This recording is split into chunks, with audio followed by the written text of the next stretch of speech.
2015 সালে ইংল্যান্ডের এই পরিবার সমুদ্র সৈকতে ঘুরতে এসে রহস্যময় এই বলটি দেখতে পায়, যেটা দেখতে বেশ অদ্ভুত ছিল আর এটি ছিল মেটালের তৈরি। সেই পরিবারের ছোট দুইটি বাচ্চা এই রহস্যজনক বলটি নিয়ে খেলতে শুরু করে। সেই সাথে তারা অনেকগুলো ছবিও তুলেছিল। বাচ্চাগুলো বেশ মজা করছিল, কিন্তু ঠিক 5 দিন পরেই জানা যায় এটি আসলে কি ছিল। এটি ছিল মূলত একটি বোমা। এই বোমাটা দ্বিতীয় বিশ্বযুদ্ধের সময় নিক্ষেপ করা হয়েছিল, কিন্তু সৌভাগ্যবশত এটি তখন ব্লাস্ট হয়নি। আর তারপর এই সমুদ্র সৈকতে হঠাৎ এটা একদিন ভেসে আসে। পরবর্তীতে কর্তৃপক্ষ বুঝতে পেরে বোমাটা বিস্ফোরণ ঘটিয়ে সমুদ্র সৈকতের নিরাপত্তা বজায় রাখে।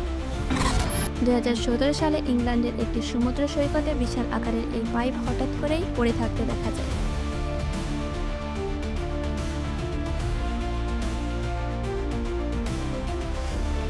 প্লাস্টিকের তৈরি এই পাইপের দৈর্ঘ্য ছিল 1570 ফুট এবং বেশ ছিল প্রায় 8 ফুট। প্রথম দেখায় স্থানীয়রা হতবাক হয়ে যায়। কিছু কিছু স্থানীয় বাসিন্দা এসে পাইপের ওপর হাঁটা শুরু করে এবং দেখতে থাকে এর মধ্যে কি আছে। পরবর্তীতে জানা যায় পাইপটা ছিল নরওয়ের, যেটা আলজেরিয়ায় একটি প্রজেক্টের জন্য জাহাজে করে নিয়ে যাওয়া হচ্ছিল। কিন্তু দুর্ভাগ্যবশত পাইপটি জাহাজ থেকে পড়ে যায়। এরপর যেটা ইংল্যান্ডের এই সমুদ্র সৈকতে এসে আটকে যায়। তবে পরবর্তীতে পাইপটাকে খুব দ্রুতই আবার তার গন্তব্যস্থলে নিয়ে যাওয়া হয়। 2017 সালে নিউজিল্যান্ডের মরিয়ায় সমুদ্র সৈকতে স্থানীয়রা হঠাৎ করেই একটা প্রাণী দেখতে পায়। এটা ছিল নিউজিল্যান্ডের অকল্যান্ড। এই প্রাণীগুলো একটা সাথে দলবদ্ধ হয়ে বিশাল আকার ধারণ করেছিল। একটা দীর্ঘ সময় ধরে এটা সমুদ্র সৈকতে পড়েছিল। দূর থেকে দেখলে এটাকে একটা প্রাণী মনে হলেও মূলত এখানে ছিল হাজার হাজার প্রাণী।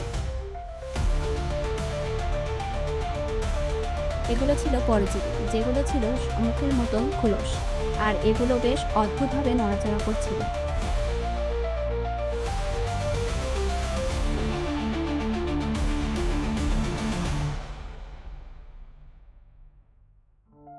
তেল নয়, বলা চলে পুরো একটি তেলের খনি হারিয়ে গিয়েছিল। এটা ছিল আসলে একটি অয়েল রিগ।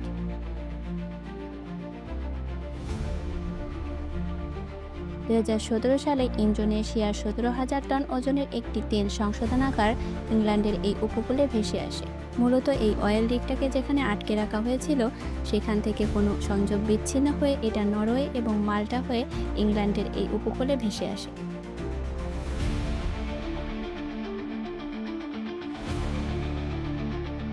মজার ব্যাপার হলো এই তেল সংশোধনাগারে ছিল প্রায় 280 টন ডিজেল, যেটা আস্তে আস্তে সমুদ্রের পানিতে ছড়িয়ে পড়েছিল। তবে পরবর্তীতে এই তেল সংশোধনাগারটাকে জাহাজে করে নিয়ে যাওয়া হয়।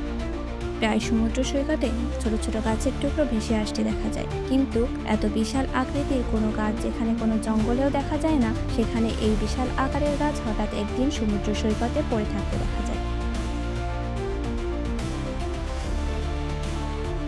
ঘটনাটি ঘটেছিল 2018 সালের আমেরিকার একটি সমুদ্র সৈকতে। পরবর্তীতে জানা যায় এটি মূলত একটি দেবদার উপজাতির গাছ ছিল। এই গাছটির দৈর্ঘ্য ছিল 200 ফুটেরও বেশি আর প্রস্থ ছিল 14 ফুট।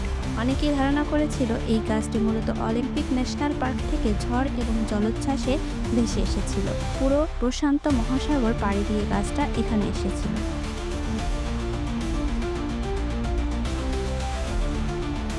হঠাৎ এক জেলে অদ্ভুত প্যাকেটে মোড়ানো বিশাল আকারের কিছু একটা দেখতে পায়। ভিডিওটা মুহূর্তের মধ্যে ইন্টারনেটে ছড়িয়ে পড়ে, কিন্তু এটা আসলে কি ছিল তা কেউ সঠিকভাবে বলতে পারেনি।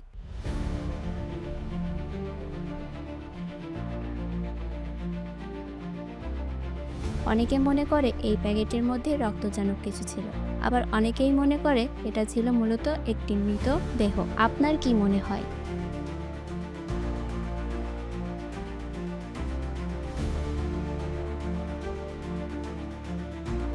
কিছু ট্যুরিস্ট সমুদ্র সৈকতে এসে হঠাৎ করে বিশাল আকৃতির অদ্ভুত কিছু দেখতে পায়, কিন্তু কাছে গিয়ে তারা যা দেখতে পায় তা দেখে যেন তারা নিজের চোখকে বিশ্বাস করতে পারছিল না, কারণ তারা ভাবতেই পারছিল না যে একটি চিংড়ি এত বিশাল আকৃতির হতে পারে। তবে পরবর্তীতে কয়েকজন মিলে সেই গলদা চিংড়িটিকে উঠিয়ে নিয়ে আসে।